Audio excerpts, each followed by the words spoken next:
சதகா ஜாரியா என்ற நிலையான தர்மங்கள் ஏதாவது செய்துவிட்டு போனால் மூத்தான பிறகு கபருக்குள்ள வரும். நிலையான தர்மம் என்றால் மஸ்ஜித் அமைப்பது, மദ്രസா அமைப்பது, தாவா சென்டர் அமைப்பது, பொதுமக்களுக்கான கிணறுகளை அமைப்பது, அல்லது ஒரு ஏழைக்கு ஒரு வீட்டை கட்டி கொடுப்பது, இப்படியான நிலையான தர்மங்களை செய்துவிட்டு மௌத்தானால் அதனுடைய நன்மையும் கபருக்குள் வரும்.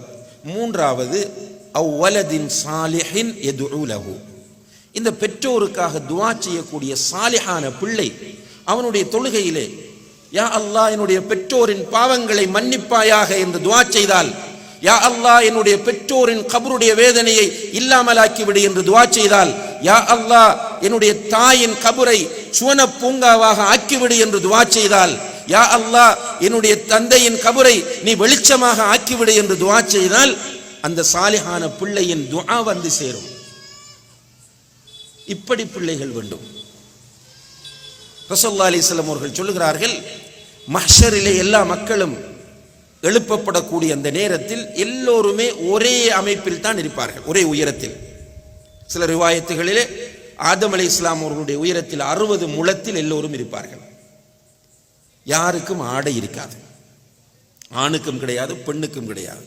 இதை சொல்லும் போது ஆயிஷா கேட்கிறார்கள், யா ரசூலல்லாஹ், இப்போ ஆடை இல்லாமல் எழுப்பப்பட்டால் ஆண்கள் பெண்கள் எல்லாரும் மிக்ஸ்டா இருப்பாங்களா அல்லது செப்பரேட்டா இருப்பாங்களா, எப்படி நிலைமைன்னு கேட்டதுக்கு ரசூலுல்லாஹி அலைஹி வஸல்லம் அவர்கள் சொன்னார்கள், ஆயிஷாவே, அந்த நேரத்தில் ஒருவர் அடுத்தவரை பார்ப்பதற்கு சந்தர்ப்பமே இல்லை. இந்த நிர்வாணமாக இருக்கிறார்களா ஆடை இல்லாமல் இருக்கிறார்களா என்று பார்க்கக்கூடிய ஒரு சூழ்நிலை அங்கே இருக்காது என்று சொல்கிறார்கள். அப்படி ஆடை இல்லாமல் எல்லோரும் எழுப்பப்படுவார்கள். இந்த நேரத்தில் அல்லாஹு தஆலா சிலரை அழைப்பான்.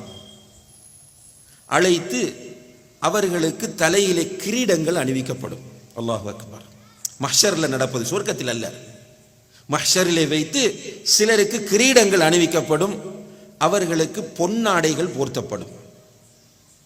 அவங்க ஆச்சரியமாக மேலும் கீழும் பார்ப்பார்கள், யா அல்லாஹ், இவ்வளவு பேர் நிற்கிற இந்த மகா சபையிலே எங்களுக்கு மாத்திரம் ஏன் இப்படி கௌரவம் என்று கேட்கும்போது அவர்களுக்கு சொல்லப்படும், உங்களுடைய பிள்ளை குர்ஆனை மனனம் செய்ததனால் உங்களுக்கு கிடைக்கக்கூடிய கௌரவம். அல்லாஹு அக்பர். அல்லாஹ் அந்த பாக்கியத்தை எல்லோருக்கும் தர வேண்டும். பிள்ளையை குர்ஆன் பாடமாக்க வைத்தால், ஹாஃபிலாவாக பிள்ளையை மாற்றினால் பெற்றோருக்கு அந்த மகா சபையில் ஆதம் அலைஹிஸ்ஸலாம் அவர்கள் முதற்கொண்டு